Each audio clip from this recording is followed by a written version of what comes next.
कुछ कट्टर ओशोवादी कहते हैं कि शिष्यत्व एक प्रकार की गुलामी है। आप क्या कहते हैं?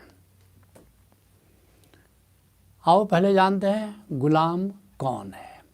गुलाम की 3 मुख्य पहचान है। पहली पहचान, जो धन दे करके खरीदा गया है या बल प्रयोग से परतंत्र बनाया गया है, ये गुलाम की पहली पहचान है। दूसरी पहचान क्या है? जो आजीविका के लिए अपने मालिक पर, अपने खरीदार पर पूरी तरह निर्भर है। उसकी रोजी रोटी अपने मालिक से चलती है। तीसरी पहचान क्या है? जो मालिक को छोड़ने के लिए स्वतंत्र नहीं है। वो अपने मालिक को छोड़ना चाहे तो नहीं छोड़ सकता। क्यों? क्योंकि वो खरीदा गया है, क्योंकि वो गुलाम है।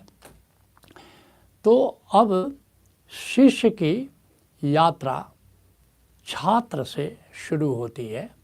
तो आओ पहले जानते हैं कि तब छात्र क्या है, जानते हैं कि छात्र कौन है, क्योंकि वहीं से फिर शिष्य की यात्रा शुरू होगी। फिर शिष्य और गुरु के संबंध को हम जानेंगे। तो ये 2 मुख्य पहचान है छात्र की। क्या पहचान है? पहली पहचान क्या है? जो जिज्ञासु है, अर्थात जो बौद्धिक ज्ञान का, इंटेलेक्चुअल नॉलेज का पिपासु है। और दूसरी पहचान क्या है? जो ग्रंथों या शिक्षकों के माध्यम से वाचक ज्ञान, ऑब्जेक्टिव नॉलेज प्राप्त करना चाहता है, अर्जित करना चाहता है। ये पहचान छात्र की है। तो अब आओ जानते हैं, शिष्य को जानने के पहले एक और शब्द को जानना बहुत ज़रूरी है। इसके पहले कि हम शिष्य को जाने या सगुरा को जाने, हम जाने कि निगुरा कौन है। निगुरा की 3 मुख्य पहचान है। क्या पहचान है? पहली पहचान क्या है? जिसका कोई आध्यात्मिक गुरु नहीं है, पहली पहचान है। दूसरी पहचान क्या है? जिसने कभी गुरुद्रोह किया है। गुरु रहा, गुरु रखा, लेकिन किसी कारण से, संपत्ति की लालच से या अपने ही गुरु बनने के लिए जिसने गुरु से द्रोह किया है। तो ये दूसरी पहचान है। तीसरी पहचान क्या है? जो गुरु की सत्ता का ही विरोध करता है कि गुरु होना ही नहीं चाहिए, गुरु की सत्ता के विरोध में कार्य करता है या गुरु की सत्ता का जो विरोध करता है।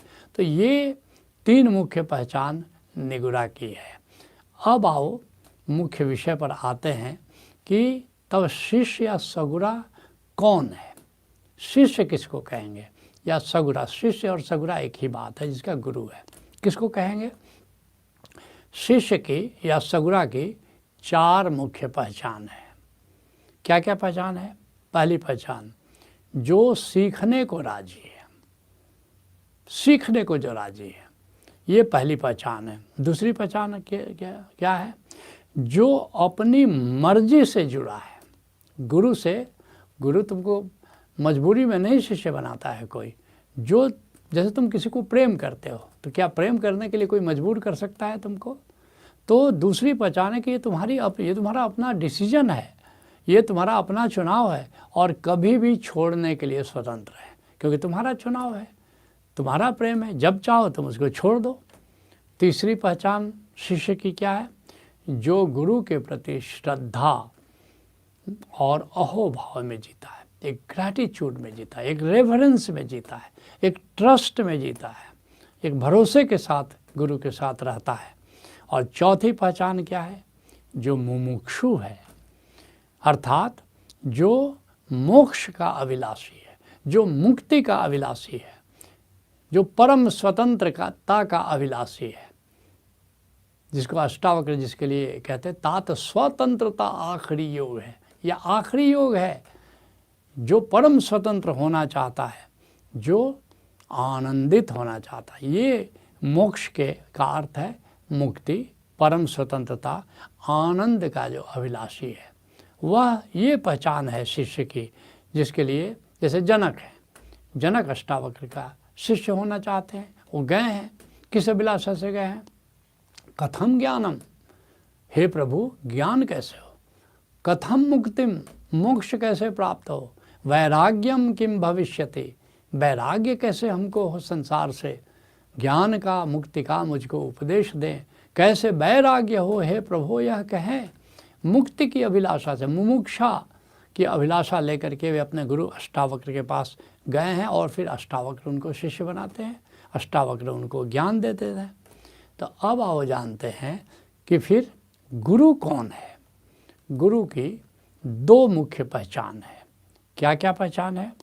पहली पहचान, जिसके पास अनुभव ज्ञान की पूंजी है, वाचक ज्ञान नहीं, किताबी ज्ञान रखने वाले शिक्षक हैं, जो आत्मा का जिसने अनुभव किया, परमात्मा का जिसने अनुभव किया, जो परमात्मा के मार्ग पर चलने का जिसने अनुभव किया, जो परमात्मा के मार्ग पर कौन से मील के पत्थर आएंगे उसको उसने जाना। तो पहली पहचान है कि वह, उसके पास अनुभव ज्ञान की पूंजी होनी चाहिए। बिना अनुभव ज्ञान के कोई गुरु नहीं हो सकता। और दूसरी पहचान क्या है कि जो अपनी पूंजी अपने शिष्यों के साथ शेयर करने को राजी है। बहुत लोग ज्ञानी हो जाते हैं लेकिन सब अपनी पूंजी को शेयर करना नहीं चाहते, और करते भी हैं तो सदपात्र के साथ शेयर करते हैं। जैसे कबीर साहब परम ज्ञानी हैं और धर्मदास को अपना ज्ञान शेयर कर रहे हैं, तो क्या कह रहे हैं? धर्मदास तो है लाख दुगाई, कहते हैं कि लाख बार तुमको कसम देता हूँ ये सार वस्तु बाहर नहीं जाई। यह जो ज्ञान, ये जो सार तत्व, ये तत्व ज्ञान जो मैं तुमको दे रहा हूँ इसको बाहर नहीं जाना चाहिए, ये गुप्त ज्ञान है। तो गुरु की ये दो पहचान है। तो अब आओ जानते हैं इस पृष्ठभूमि पर, अब जो बात मैं कहने जा रहा हूँ उसको तुम आराम से समझ पाओगे कि गुलाम और शिष्य में तब भेद क्या है। क्योंकि ये जो कट्टर ओशोवादी हैं जिसको तुम कह रहे हो, वो शिष्यत्व को गुलामी कर रहे हैं। तो शिष्य और गुलाम में भेद क्या है? भेद है, जो पहला भेद है ये है कि गुलाम परतंत्र है, गुलाम परतंत्र है, किंतु शिष्य परम स्वतंत्रता का राही है। उसकी राह ही परम स्वतंत्रता की है, उसकी खोज ही परम स्वतंत्रता की है। और दूसरा भेद क्या है? गुलाम मालिक नहीं बन सकता। जिसका वो गुलाम है और मालिक है, वो मालिक नहीं बन सकता। लेकिन शिष्य स्वयं ही संत या सद्गुरु बन सकता है। जितने भी संत हुए सब किसी न किसी के शिष्य थे, जितने भी सद्गुरु हुए वो किसी न किसी के शिष्य थे।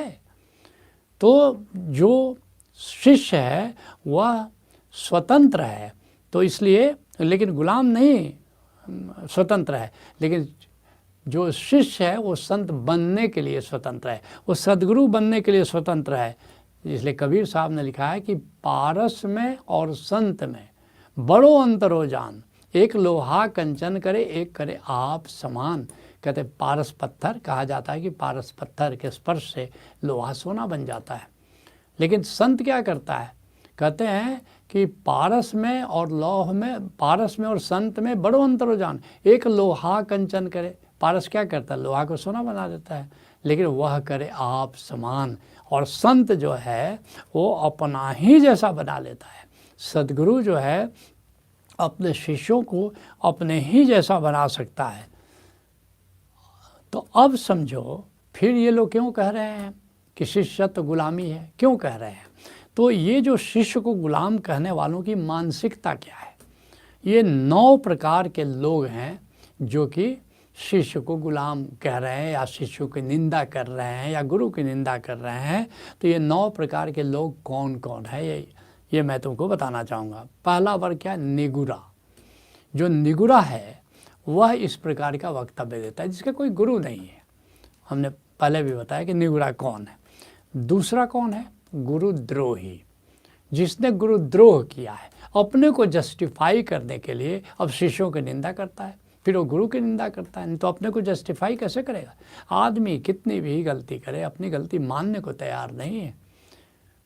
तो अपने को जस्टिफाई करते कि मैं सही हूँ कि मैंने गुरु को छोड़ा या मैंने गुरु का विरोध किया या गुरु से द्रोह किया। इस प्रकार के जो लोग हैं और जो कट्टर ओशोवादी हैं वो इसी प्रकार के लोग हैं ज़्यादातर जो कि विरोध कर रहे हैं। तीसरा जो वाम मार्गी है, जो लेफ्टिस्ट हैं, जो मार्क्सवादी, लेनिनवादी, माओवादी, जो परमात्मा को मानते ही नहीं। तो गुरु क्या करता है? परमात्मा का ज्ञान देता है। जब परमात्मा को नहीं मानता तो गुरु को भी इनकार कर देता है। तो ऐसे वाम मार्गी जो हैं, इसलिए चीन में देखते हो, चीन में आप संतों का, गुरुओं का, वो कहते हैं ये कल्ट है और विरोध कर देते हैं। और फिर चौथा किस प्रकार के लोग हैं? जो हीनयानी है। हीनयानी किसको कहते हैं? ये गौतम बुद्ध के बाद उनका जो धर्म था वो दो भागों में बट गया, एक हीनयान और एक महायान।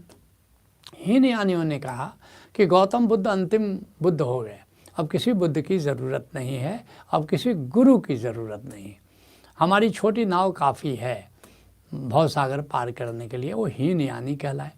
और एक मंजूश्री ने केवल कहा कि नहीं, बिना गुरु के ज्ञान नहीं हो सकता, गुरु बिन हो ही न ज्ञान। तो मंजूश्री से जो परंपरा निकली वो महायानी निकली। तो जिन्होंने गुरु की सत्ता को इनकार कर दिया वे हीनयानी कहलाए। ठीक ऐसे मोहम्मद साहब के बाद उनका फिरका 72 भागों में बट गया और सब ने कहा मोहम्मद साहब आखिरी पैगंबर हो गए, अब किसी पैगंबर की ज़रूरत नहीं है। एक सूफ़ी की जो परंपरा है जो मौला अली से चली है, तो ये परंपरा जो है ये केवल गुरु शिष्य की परंपरा है। तो सूफियों में देखोगे गुरु शिष्य परंपरा चल रही है, वरना बाकी जो भी लोग हैं वो 72 फिरकों में है और वो मानते नहीं हैं। फिर ओशो पर अब आ जाओ, वे लोग तो पुराने लोग हो गए। अब ओशो के बाद भी अब हीनयानी पैदा हो गए। सभी लोगों ने कहा एक ओशो धारा को छोड़ करके अब अंतिम ओशो, अंतिम बुद्ध, अंतिम गुरु अब ओशो हो गए, अब किसी अन्य गुरु की ज़रूरत नहीं है। अब जो कहना था ओशो ने कह दिया, अब नया कोई क्या कहेगा? अब ये देखते हो, तो फिर तो जो कहना था कृष्ण कह गए थे, बुद्ध क्यों आए? जो कहना था बुद्ध ने कह दिया, फिर ओशो ही क्यों आए, कबीर ही क्यों आए, फिर नानक देव जी की क्या ज़रूरत थी? अब ये हठ धार्मिकता देखते हो। तो ये हीनयानी प्रकार के जो लोग हैं वे इस प्रकार की बातें कहते हैं। और फिर जो वहाबी हैं, जो इस्लाम की परंपरा में जो वहाबी हैं, वे गुरुओं को नहीं मानते, जो खुदा परस्त लोग हैं, कहते हैं कि खुदा काफ़ी है, बीच में गुरु की ज़रूरत क्या है, बीच में किसी और भी जो बीच के किसी की ज़रूरत नहीं, हमारे और खुदा के बीच में ज़रूरत तो नहीं है। जब तुम खुदा को जानोगे तब, जब जानोगे नहीं तो खुदा को बताने वाला, खुदा का अनुभव कराने वाला तो कोई होना चाहिए। ऐसे ही इस्लाम की परंपरा में सलाफ़ी हैं, देवबंदी हैं, ये लोग भी नहीं मानते। और 8वें प्रकार के जो लोग हैं, जैसे ये वहाबी 5वें प्रकार में समझ लो, ये सलाफ़ी 6ठे प्रकार के हैं, 7वें देवबंदी हैं, और 8वां जो प्रकार इनका हीन भावना से, जो हीन ग्रंथि के शिकार हैं लोग, वे सोचते हैं कि जब मैं नहीं जान सकता तो कोई दूसरा कैसे जानेगा। तो इसलिए किसी गुरु की ज़रूरत नहीं। अगर मैं गुरु नहीं बन सका तो कोई और गुरु कैसे बन सकता है? जो हीन भावना से, जो हीन ग्रंथि के शिकार हैं, इन्फीरियरिटी कम्प्लेक्स से जो लोग पीड़ित हैं, वे लोग ऐसी बातें, अनर्गल बातें कहते हैं। और 9वें प्रकार के कौन से लोग हैं?